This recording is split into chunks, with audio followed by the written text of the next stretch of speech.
I stared at my phone, reading the same 3 words I'd sent Nash every evening for 6 months. How are you really? It started as homework from a counselor, a last-ditch effort to save what felt like a roommate situation with nice furniture. But tonight his answer was different. Tonight he didn't say fine or tired or same as yesterday. Tonight, he said, I miss you. If this story speaks to you, please like this video, subscribe to the channel, and share your thoughts below. We'd been together for 9 years when I stopped knowing him. That sounds dramatic, but it's true. I couldn't tell you what Nash thought about anymore, what kept him up at night, what made him laugh in that unguarded way he used to. We lived in the same house on Masonboro Loop, slept in the same bed, split the same bills. But somewhere in the rhythm of work and errands and streaming television, we'd become strangers who shared a mortgage. I didn't notice it happening. That's the thing about slow erosion. You don't see the ground shifting until you're standing at the edge of a canyon wondering when it got so wide. I managed trade show logistics for a regional company, coordinating everything from booth installations to vendor schedules across the Southeast. The work kept me traveling 2 weeks out of every month. Nash ran operations for a charter fishing business out of Carolina Beach, managing bookings and crews and customer complaints about seasickness and sunburn. Our schedules barely overlapped. We used to talk about that. Used to laugh about it even. Ships passing in the night, Nash would say, and then he'd kiss me and we'd make the most of whatever time we had. But that stopped. I'm not sure when. By the spring of last year, our conversations had shrunk to logistics. Did you pay the electric bill? Can you pick up milk? I'll be late Thursday. We were efficient. We were polite. We were dying. I didn't realize how bad it had gotten until one morning in April. I was packing for a convention in Greensboro, and Nash was already dressed for work, pouring coffee into his travel mug. He looked good. He always looked good with that sun-weathered face and those steady hands. 42 years old and still as solid as the day I met him. See you Friday, I said. He nodded, took a sip of coffee, walked toward the door, and I felt nothing. No regret that I was leaving. No anticipation of coming home, just nothing. That scared me more than fighting would have. I should have said something then. Should have put down my suitcase and asked him if we were okay. But I didn't. I let him leave. I finished packing. I drove to Greensboro and spent 4 days coordinating booth setups and troubleshooting electrical problems and smiling at clients. I came home Friday night to an empty house. Nash was working a late charter, some corporate group that wanted to fish under the stars. I heated up leftover pasta and ate it standing at the kitchen counter.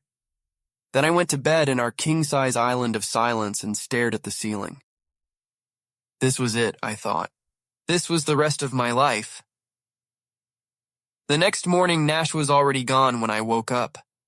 Saturday charters started at dawn. I made coffee and sat on our back deck, looking out at the live oaks in our yard, their branches heavy with Spanish moss. We'd bought this house 7 years ago. We talked about growing old here. Now I wasn't sure we'd make it to next year. My phone buzzed. A text from my friend Garrett, who I'd met at a conference in Atlanta and who'd become one of my closest friends despite living 4 states away. He checked in on me more than my own partner did. How's life in paradise? He wrote. I stared at that message for a long time. Then I typed, I think Nash and I are over.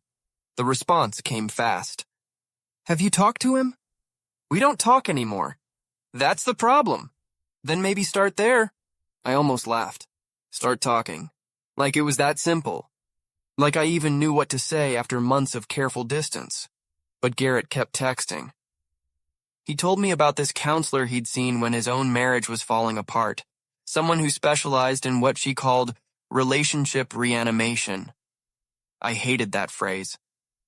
It made us sound dead. But maybe we were. Just go once, Garrett wrote. What do you have to lose?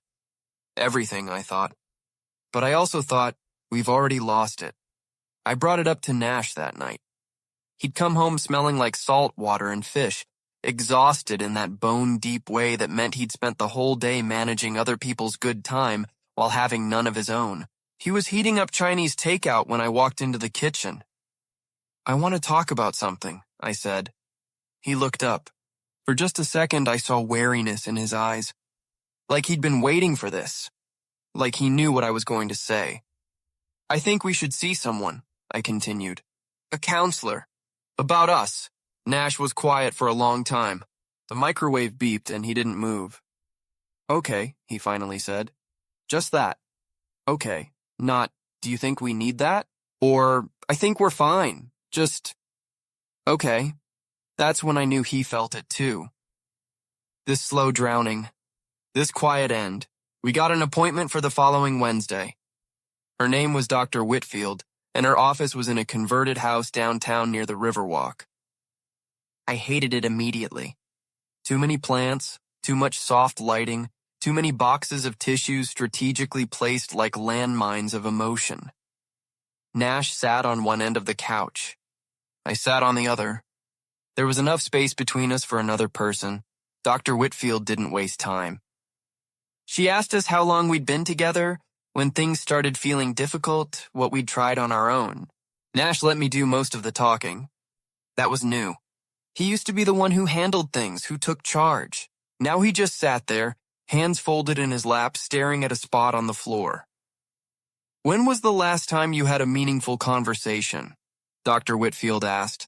Nash and I looked at each other. I genuinely couldn't remember. "Define meaningful," Nash said quietly. "Something beyond logistics.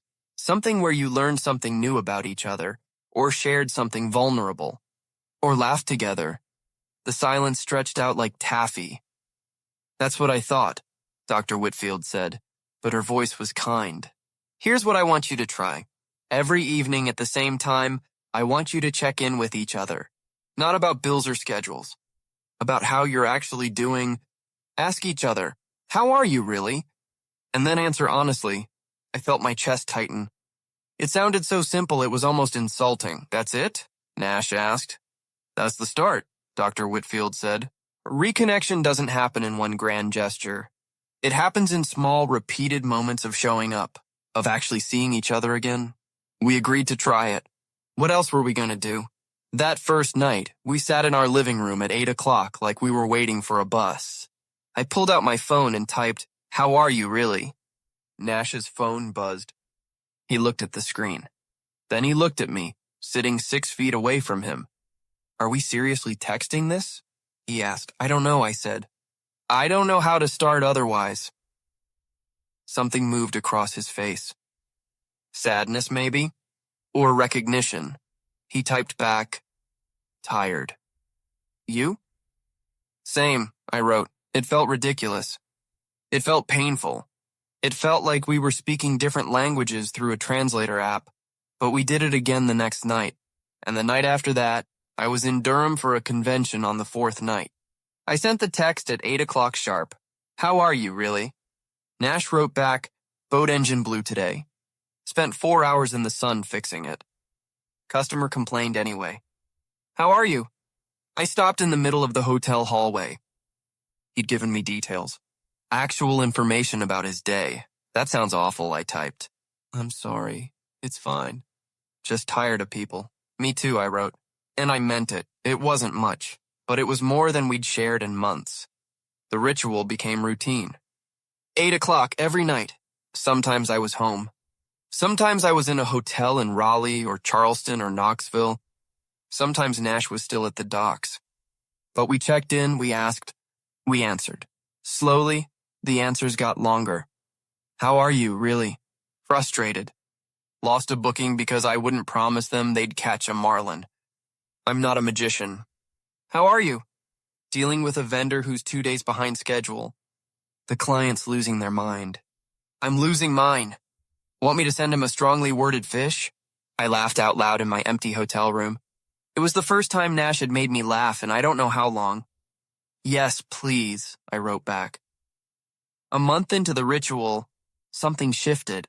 We were both home, sitting in our living room doing the usual 8 o'clock exchange, when Nash put his phone down and looked at me.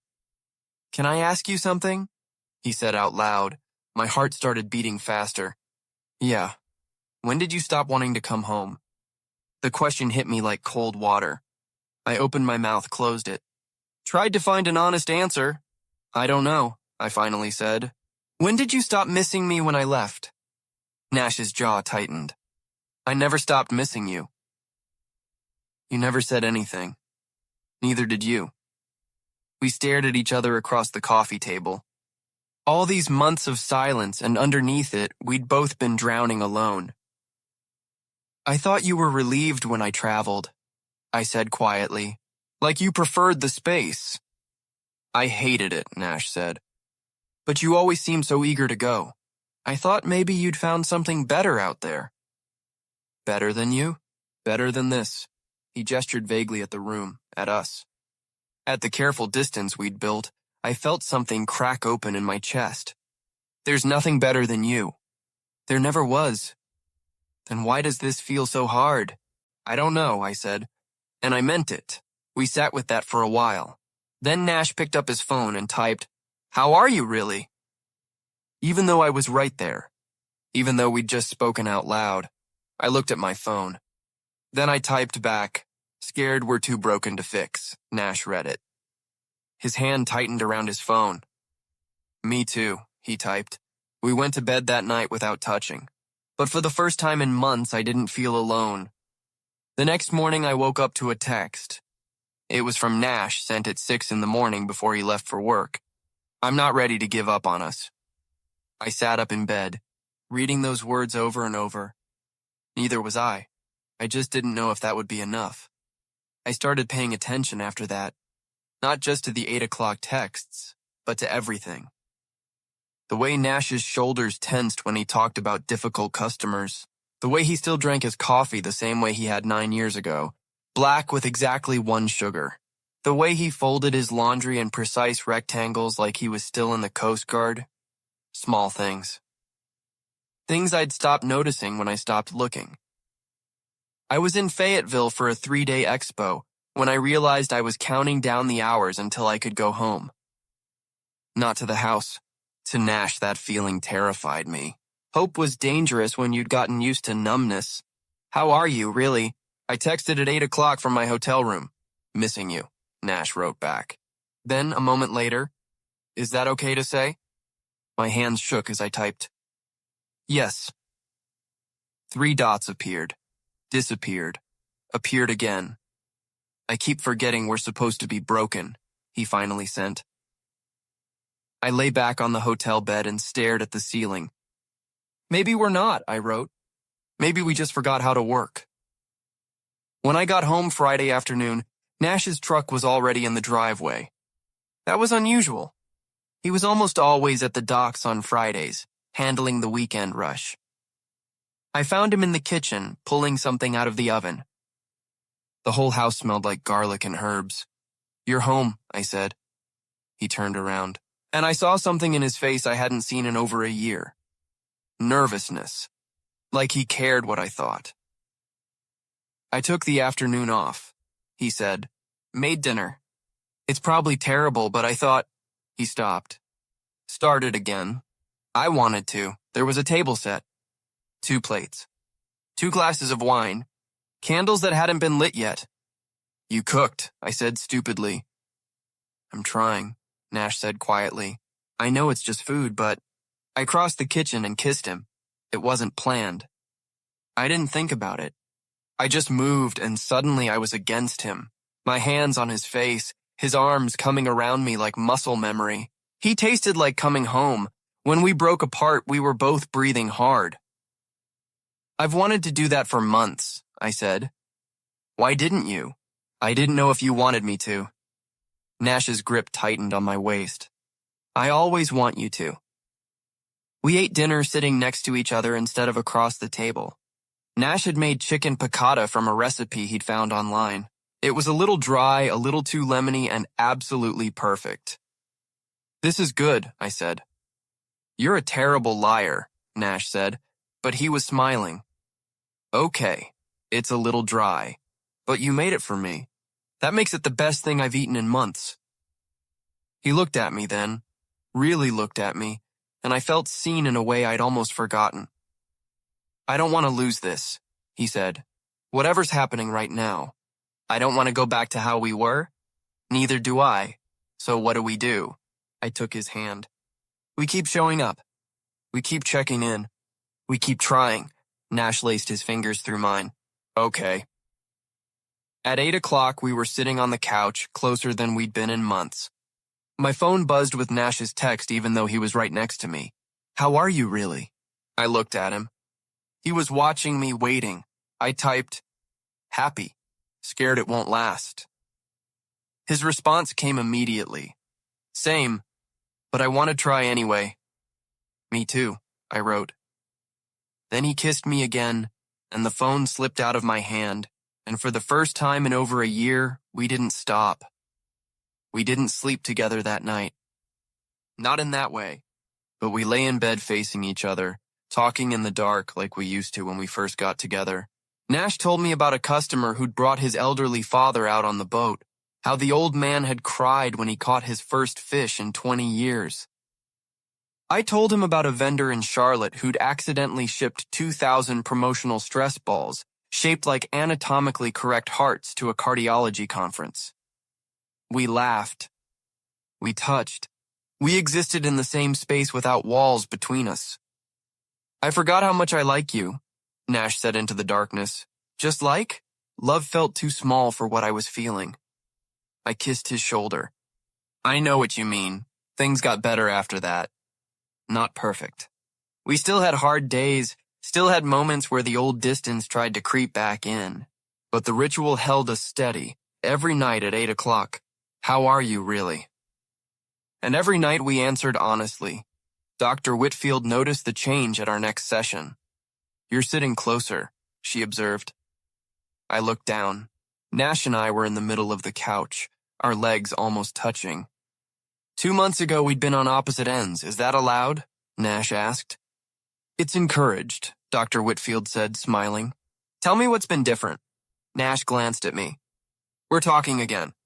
Actually talking about real things. Give me an example.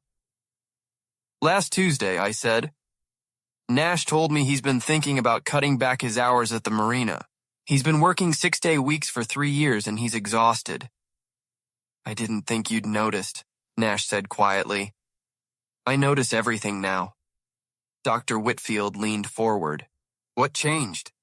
What made you start noticing again? I thought about that. I stopped being afraid. For months I was terrified that if I looked too closely, I'd see that we were really over. So I didn't look at all. And now? Now I'm more afraid of losing him than I am of being hurt. Nash's hand found mine on the couch. He squeezed. That's brave, Dr. Whitfield said. Both of you. Showing up for each other when you'd built such careful distance, that takes real courage. We left that session holding hands. It was May, warm and humid, the kind of evening where the air felt like bathwater. Instead of going straight to our cars, we walked down to the Riverwalk. The Cape Fear River was calm, reflecting the last of the sunset. Nash and I stood at the railing, shoulders touching, watching a pelican dive for fish. Can I tell you something? Nash said. Always. I was planning to leave. My stomach dropped. What? 2 months ago. Before we started the counseling. I'd looked at apartments. I had one picked out in Carolina Beach, right near the Marina. He stared out at the water. I thought you'd be relieved. Nash. Then you asked me to go to counseling. And I thought, okay, one last try. If it doesn't work, at least we tried. He turned to look at me. But it worked. You worked. We worked. I felt tears burning in my eyes. I didn't know. I didn't want you to know. I didn't want to hurt you more than I thought I already had. You didn't hurt me. We hurt each other. By disappearing. Nash pulled me against his chest. I could hear his heartbeat steady and strong. I'm not disappearing anymore, he said into my hair. Good. Neither am I. We stood there as the sun finished setting, as the streetlights flickered on along the Riverwalk, as the city shifted into its evening rhythm. and I felt something I hadn't felt in over a year. Certainty. The ritual continued. But it evolved. How are you really? Became the opening to longer conversations. We'd text back and forth for an hour sometimes, sharing details of our days, our thoughts, our fears. When I was traveling, those texts were a lifeline. When I was home, we'd still send them even sitting in the same room, then talk out loud about what we'd written. It became our language, our way back to each other. In June, Nash asked me to come out on the boat with him. On a charter? I asked. No, just us. Sunday morning. I want to show you something. I couldn't remember the last time I'd been on the water. Maybe 2 years ago? Maybe longer? Nash lived on that boat half his life, and I'd stopped being part of that world. Sunday morning came up bright and clear. We drove to the Marina in Carolina Beach, past the tourist shops and seafood restaurants, to the working docks where Nash's company kept their fleet. He led me to a 30-foot center console named the Resolute. Your favorite, I said, recognizing it. You remember? I told you. I notice everything now. We motored out past the inlet, past the channel markers, into the open Atlantic. The water was relatively calm, just a gentle roll that made the boat rise and fall in a rhythm like breathing. Nash cut the engine and we drifted. This is what I wanted to show you, he said, gesturing to the horizon. Nothing. Just water and sky and quiet. I stood next to him at the console. It's beautiful.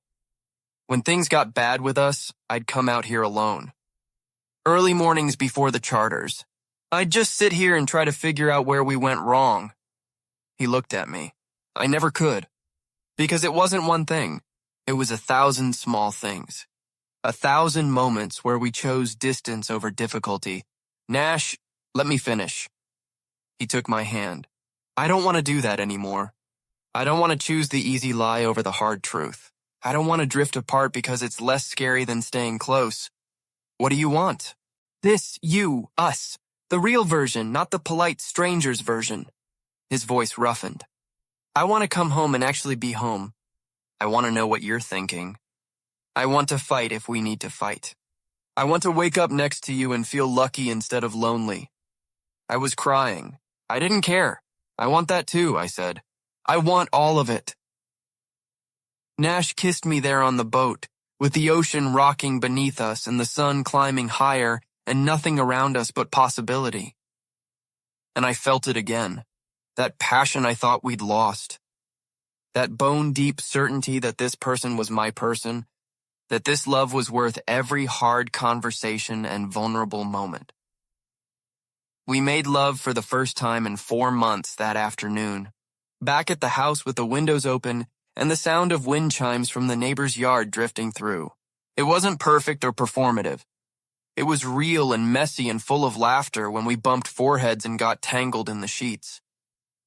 Afterward, lying in bed with Nash's arm around me and my head on his chest, I felt something settle into place. Like the world had been slightly tilted for a year and had finally leveled out. How are you, really? Nash murmured. I smiled against his skin. Better than I've been in a long time. His hand traced patterns on my shoulder. Good, we dozed. We woke and talked and dozed again. The afternoon light shifted across the bedroom floor. At some point, Nash got up and brought back water and crackers, and we had an impromptu picnic in bed, laughing at crumbs and talking about nothing important and everything that mattered. My phone buzzed. A work email. A vendor crisis in Greenville that needed immediate attention. I felt Nash tense slightly beside me. Do you need to go? He asked. Old me would have said yes immediately. Would have apologized and packed and been on the road within an hour, grateful for the excuse to retreat into work instead of staying in the vulnerable space we'd created. Numi looked at the email, then looked at Nash. No, I said. I typed a quick response delegating to my assistant and put the phone face down on the nightstand. I don't need to go anywhere. The relief in Nash's eyes was so raw it hurt to see. You're sure? He asked. I'm sure. They can handle it. And even if they can't, this is more important. I kissed him. You're more important. I don't want you to choose between me and your career. I'm not. I'm choosing between an emergency that isn't really an emergency and being present for the person I love. That's not a sacrifice. That's a priority. Nash pulled me closer. I love you. I love you too. We spent the rest of the day together. Made dinner. Watched a movie. Did absolutely nothing productive, and it felt like the most important thing we'd done in months. At 8 o'clock, Nash's text came through. How are you, really? I was sitting next to him on the couch, his arm around my shoulders, my feet tucked under me. I smiled and typed back, falling in love with you all over again. He read it.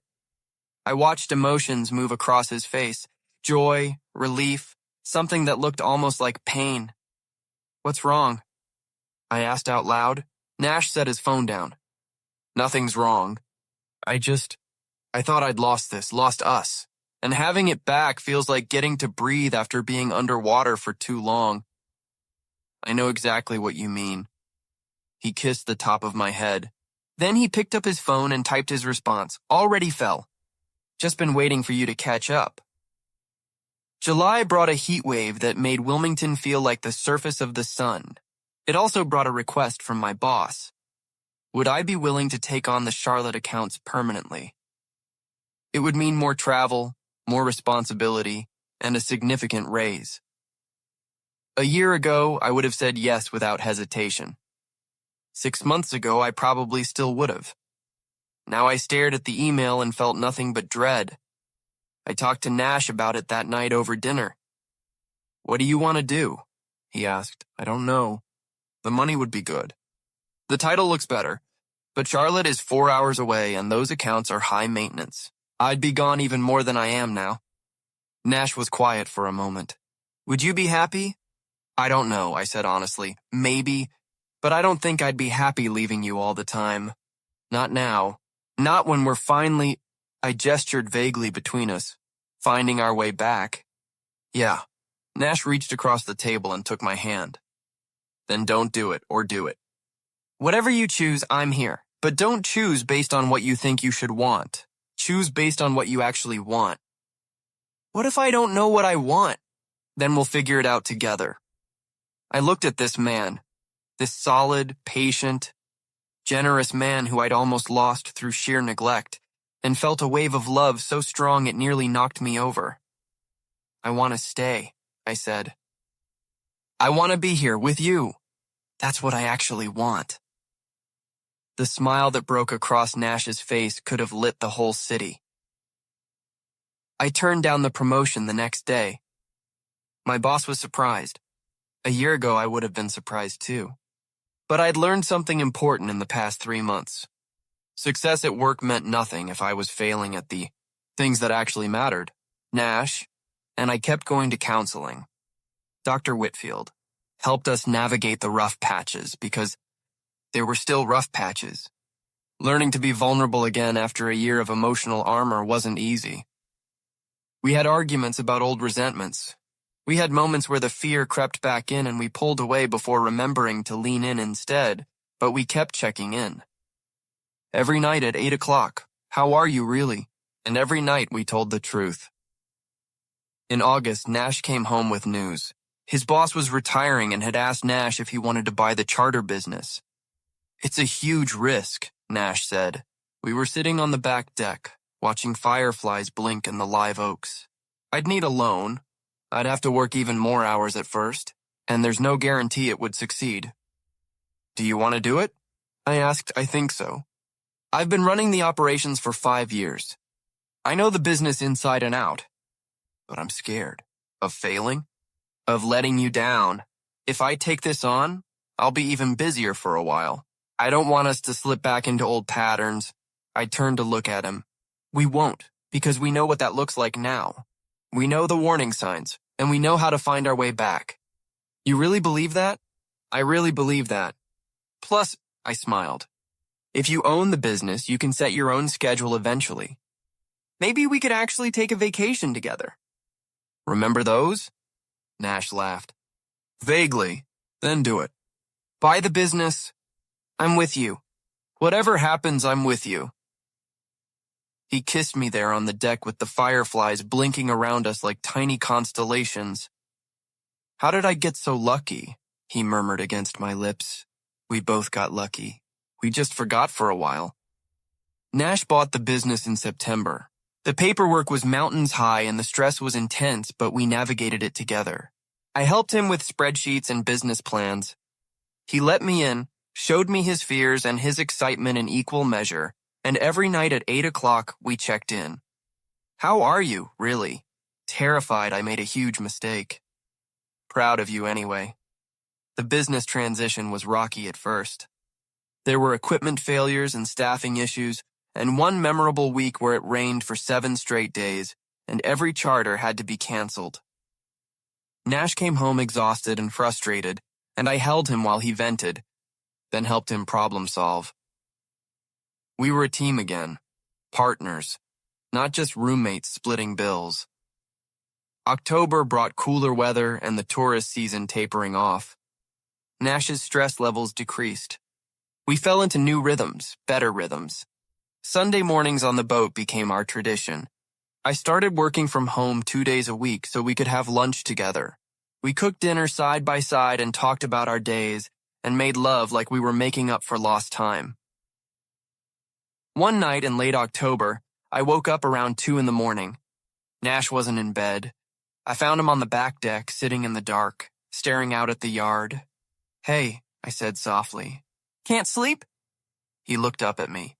Even in the darkness, I could see something in his expression that made my chest tighten.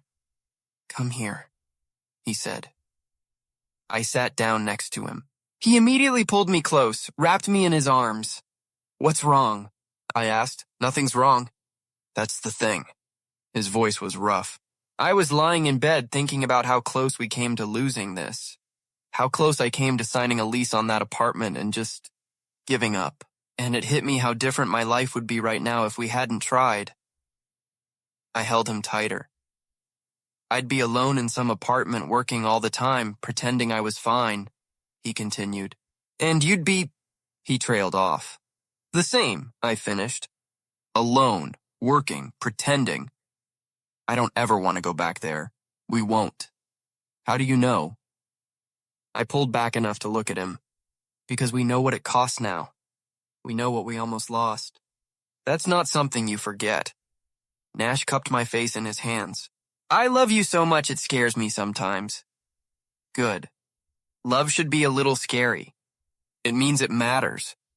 He kissed me then, deep and slow and full of everything we'd almost thrown away. When we finally went back to bed, we didn't sleep. We made love with a desperate tenderness, like we were trying to pour a year's worth of almost loss and new beginning into a single night. Afterward, wrapped around each other in the tangled sheets, Nash's phone buzzed on the nightstand. It was after 3 in the morning. He reached for it, squinting at the screen. Then he smiled. "What?" I asked. He showed me. An alarm he'd set. A reminder that said, "How are you, really?" Even though we'd already done our 8 o'clock check-in. Even though I was right there in his arms. "Old habits," he said. I took his phone and typed a response into our text thread. "Loved, lucky, home," Nash read it. His arms tightened around me. "Perfect answer," he whispered. We fell asleep like that, holding each other in the darkness. And for the first time in over a year, I didn't have a single doubt that we'd wake up the same way.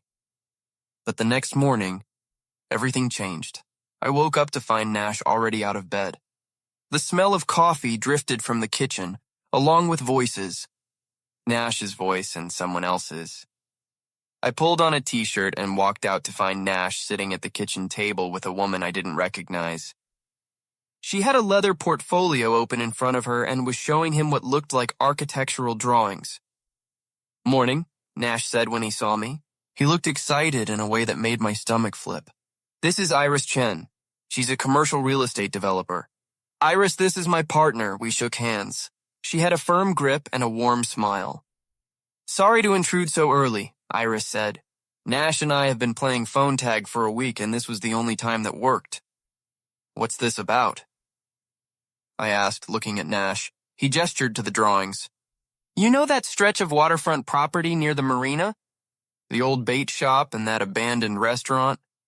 Yeah, Iris is developing it. Upscale Marina Village. Restaurant, retail, a boutique hotel. And she wants to include a charter fishing operation as the anchor tenant. Nash's eyes were bright.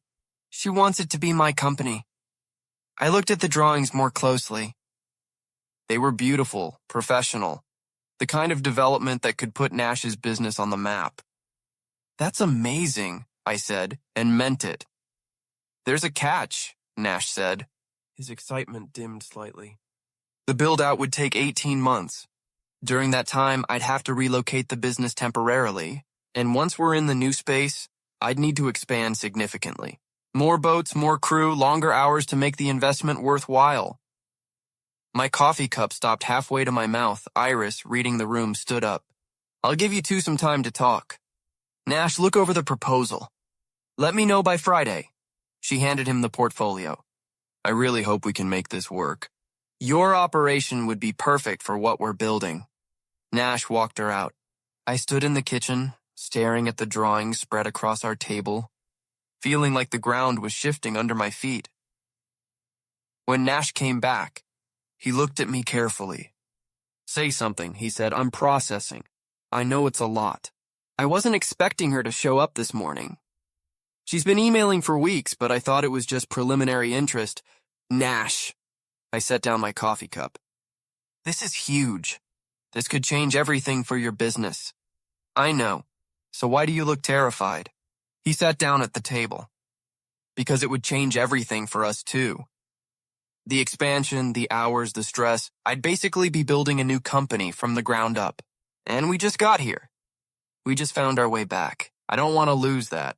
I sat down across from him. My heart was pounding. Is this what you want? I asked. Forget about me for a second. Forget about us. Is this the opportunity you've been waiting for? Nash looked at the drawings. Yeah, it is. I've been running charters for other people my whole adult life. This would be mine. Really mine. Built the way I want to build it. Then you have to do it. But what about... We'll figure it out, I said. That's what we do now, remember? We don't run from hard things anymore. We figure them out together. Nash reached across the table and took my hand. You're sure?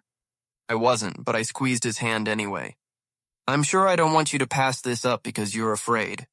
We've already lost too much time to fear, he studied my face. How are you, really? It wasn't 8 o'clock. We weren't texting, but the question still landed with weight. Scared, I said honestly, but also proud of you. And sure that we can handle this if we do it the right way. What's the right way? We keep checking in. We keep being honest. We don't let the work swallow us whole like we did before. I took a breath.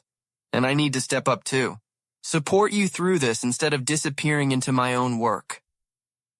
Nash's eyes were bright with something that looked like tears. I don't deserve you. Yes, you do. We deserve each other. The whole messy, complicated, beautiful thing. He came around the table and pulled me into his arms.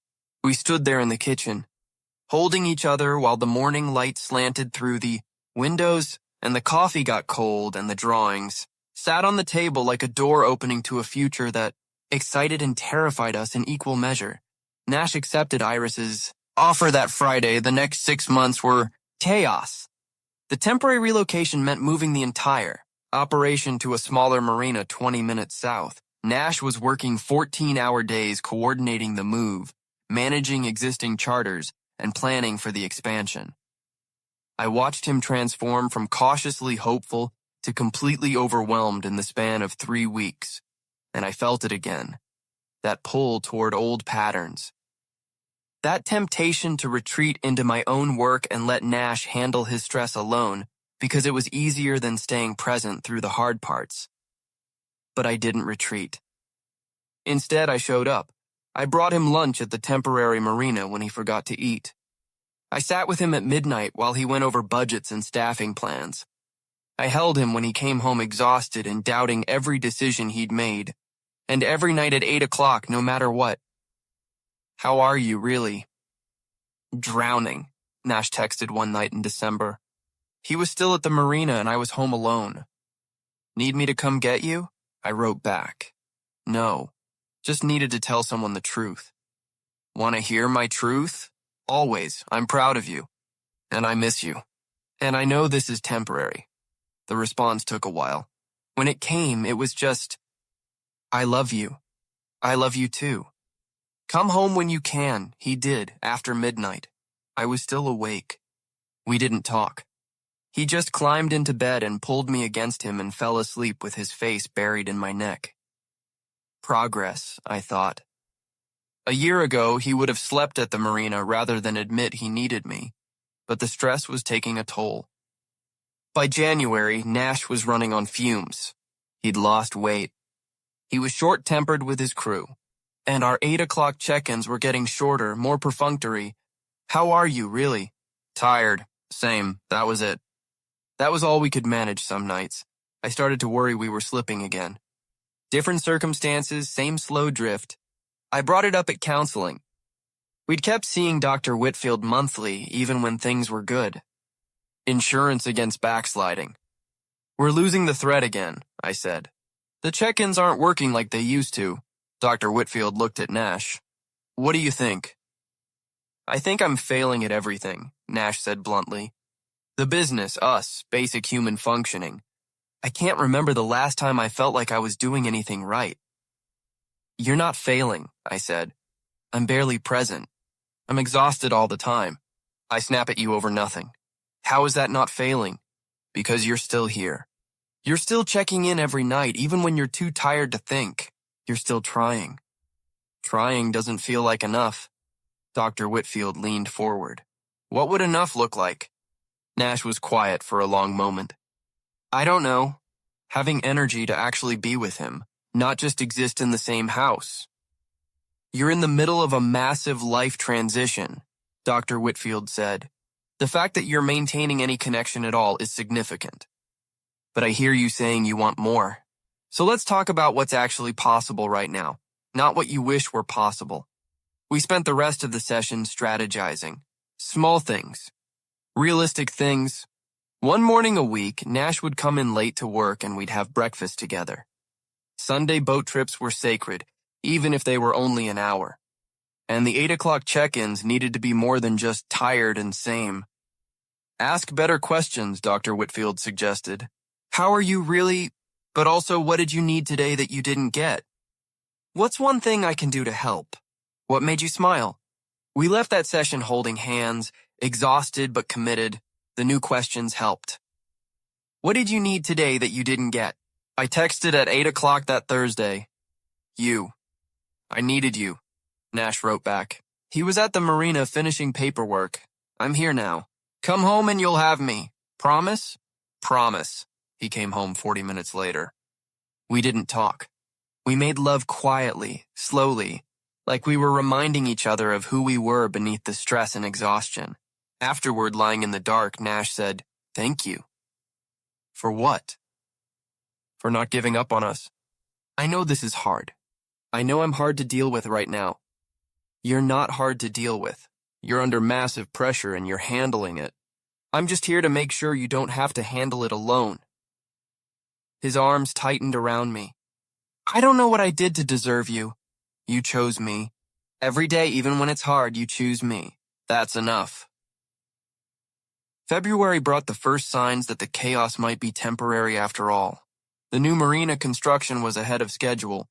Nash hired an assistant manager, a sharp young woman named Kira who took half the administrative burden off his shoulders. Slowly, incrementally, he started coming home at reasonable hours again. Our Wednesday breakfast became the highlight of my week. We'd go to a diner on Market Street and sit in the same booth and talk about everything except work. Nash told me about a book he was reading on sustainable fishing practices. I told him about a documentary I'd watched on tiny houses. Small talk. Normal talk. The kind of conversation that stitches two people back together one word at a time. I feel human again, Nash said one morning over pancakes.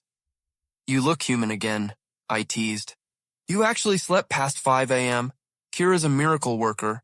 She handled the morning crew briefing so I could be here. I like her already. Nash smiled. She asked about you yesterday.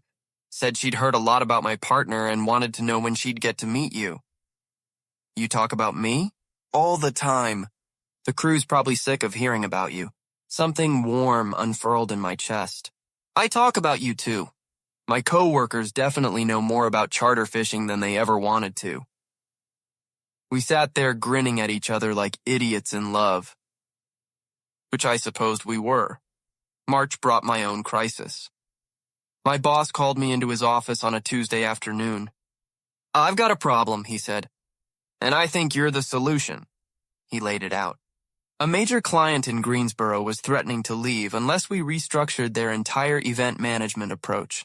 It would require someone to be on site 3 days a week for at least 4 months, possibly longer. You turned down Charlotte, my boss said, but this isn't a permanent relocation. It's a project. A big one. And you're the only person I trust to handle it. What if I say no? Then I'll figure something else out. But I'm asking you first because you're the best. I told him I needed to think about it. That night, I laid it all out for Nash. The opportunity. The time commitment. The impact on us. Nash listened quietly. When I finished, he said, "Do you want to do it?" I don't know. Part of me does. It's a challenge. It would look great on my resume. But we've been here before. We know how this ends. We were different people before. Were we? Or are we just one stressful project away from being those people again? Nash set down his fork. We were having dinner at home, a rare, quiet evening together. Ask me the real question. What? The one you're afraid to ask. Ask me, I took a breath. If I say yes to this, will we survive it? Yes, Nash said without hesitation. How do you know? Because we survived the Marina expansion, and that was 10 times worse. Because we have tools now. Because we know what the edge of the cliff looks like, and we know to step back before we go over. He reached across the table. And because I trust you. I trust us. I'm scared. Good, me too. But I'm more excited about watching you do something that challenges you than I am scared of a few months of you being busy. I looked at this man, this patient, generous, brave man, and felt my fear shift into something else. Possibility. Okay, I said. I'll do it. But we have to promise each other something. What? The minute it starts feeling like before, the minute we start choosing distance over difficulty, we say something. No waiting. No hoping it gets better on its own. Deal, Nash said. We shook on it like business partners. Then we laughed at how ridiculous that was, and he pulled me into his lap and we kissed until dinner got cold. I took the Greensboro project. The first week was brutal. 3 days in a hotel, trying to salvage a relationship with a client who'd felt ignored for 6 months. I was exhausted, frustrated, and by Wednesday night I was ready to quit. At 8 o'clock, my phone buzzed. How are you, really? Nash's text read, I almost typed fine. Almost fell back into the old pattern of pretending I could handle everything alone. Instead, I typed the truth. Overwhelmed. Missing you. Wondering if I made a mistake. The response came immediately. You didn't make a mistake. You're just in the hard part. What do you need? To hear your voice. My phone rang 10 seconds later. Hi, Nash said when I answered. Hi. I felt tears burning behind my eyes. Tell me about it. So I did. I told him about the difficult client, the impossible demands, the politics I had to navigate. Nash listened without trying to fix anything, without minimizing it, without making it about him. When I finally ran out of words, he said, You've got this. And in 2 days you'll be home and we'll go out on the boat and you can tell me everything again if you need to. Okay? Okay. I love you. I love you too. I hung up feeling lighter. Still overwhelmed, still stressed, but not alone. That call became our new ritual. Tuesday, Wednesday, and Thursday nights when I was in Greensboro, Nash would call at 8 instead of text. We'd talk for 20 minutes, sometimes more. About work, about nothing, about everything. Those calls kept me tethered. And Friday afternoons when I drove home, Nash would be waiting. sometimes with dinner cooked, sometimes with a plan to go out, sometimes just with open arms and no agenda. Welcome home, he'd say every single Friday, and I'd feel it. Home. Not the house, not the city. Him. The Greensboro project stretched from 4 months to 6. There were moments when I thought it might break us. Weeks when we were both stretched too thin to be anything but tired bodies sharing a bed, but we kept checking in. Kept calling. Kept choosing each other over and over in small, unremarkable ways that added up to everything. In July, 2 things happened. The Greensboro client signed a 3-year renewal contract. My boss gave me a bonus and a promotion to senior event director with the freedom to structure my own schedule, and Nash's new Marina complex opened. I took the day off to be there for the ribbon cutting. The development was beautiful. Clean lines, modern but warm, right on the water with slips for 60 boats. Nash's operation had prime position. A storefront office, a covered dock area, 6 boats including a brand new 40-footer he'd named the Second Chance. Subtle, I said when he showed it to me. He grinned. I thought so. The opening was a success. Local press, city officials, hundreds of curious residents. Nash was in his element, shaking hands and talking about sustainable charter fishing and giving impromptu tours. I stood back and watched him shine. Iris Chen found me near the dock. He's something special, she said. He really is. So are you. He talks about you constantly, how you supported him through all this. He did the hard part. You both did, Iris said. Building something new while maintaining a relationship? That's not easy. Trust me, I've failed at it enough times to know. I looked at Nash, laughing with a group of potential clients, completely in his element. We almost failed too, I admitted. We got a second chance. We're not wasting it. That night, after the crowds cleared and the sun set over the new marina, Nash and I took the second chance out alone. We motored past the inlet, cut the engine, and drifted under a sky full of stars. Remember the last time we did this? Nash asked. We were lying on the deck, shoulder to shoulder, watching the Milky Way spread above us. June last year. You told me you wanted the real version of us. We got it. We did. Nash rolled onto his side to look at me. It's 8 o'clock, I checked my phone. He was right. How are you, really? He asked out loud, not bothering with the text. I thought about it. Really thought about it. Happy, I said. Tired, proud of us, grateful. Still a little scared sometimes that we'll slip back into old patterns, but mostly happy. Good answer. Nash kissed me softly. Want to know mine? Always. More in love with you than I've ever been, including the beginning, including the honeymoon phase. Right now, this version of us, it's the best we've ever been. I felt tears slide down my temples into my hair. Yeah? Yeah, because this isn't the easy version. This is the version that survived hard things. That chose each other when it would have been simpler to walk away. That built something real instead of just coasting on chemistry. I'm going to need you to stop talking before I cry all over this very expensive boat. Nash laughed. It's not that expensive. You're ruining the moment. Sorry, let me try again. He propped himself up on one elbow. I love you.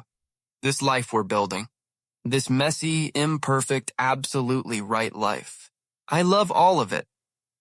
Better, I said, and pulled him down to kiss me. We made love on the deck of the Second Chance under the stars. Gentle and unhurried and full of the kind of intimacy that only comes from truly knowing someone. From having seen them at their worst and choosing them anyway. Afterward, wrapped in towels and each other, Nash said, I want to do something. We just did something. Something else. Something I should have done a year ago. He got up and went to the cabin, came back with his phone, sat down next to me and opened our text thread. I watched as he scrolled all the way back. Past last week, last month, all the way to that first night in Dr. Whitfield's office when we'd started this ritual. Look at this, he said, showing me. The first exchange. How are you, really? Tired. You? Same. Two people barely holding on. He scrolled forward slowly, months of how are you really, months of answers that got longer, more honest, more vulnerable. The evolution of two people finding their way back to each other one question at a time. This is us, Nash said. Every hard day, every good day, every moment we chose to show up. It's all here, Nash. I want to keep doing this, not because we need it to survive anymore, but because I never want to stop knowing you this well. I never want to stop checking in. I never want to assume I know how you are without asking. Okay, I said, my voice shaking. Okay, yes, forever. Let's keep asking, let's keep answering. Let's keep choosing this. Nash kissed me with salt on his lips and stars overhead and the boat rocking gentle beneath us. At 8:47 p.m., my phone buzzed. I looked down. A text from Nash, even though he was right next to me. How are you, really? I smiled and typed back, home, happy, yours. His response came immediately, same, all of it. Always. We stayed out on the water until after midnight, talking and drifting and existing in the kind of peace that comes from fighting for something and winning, not against each other.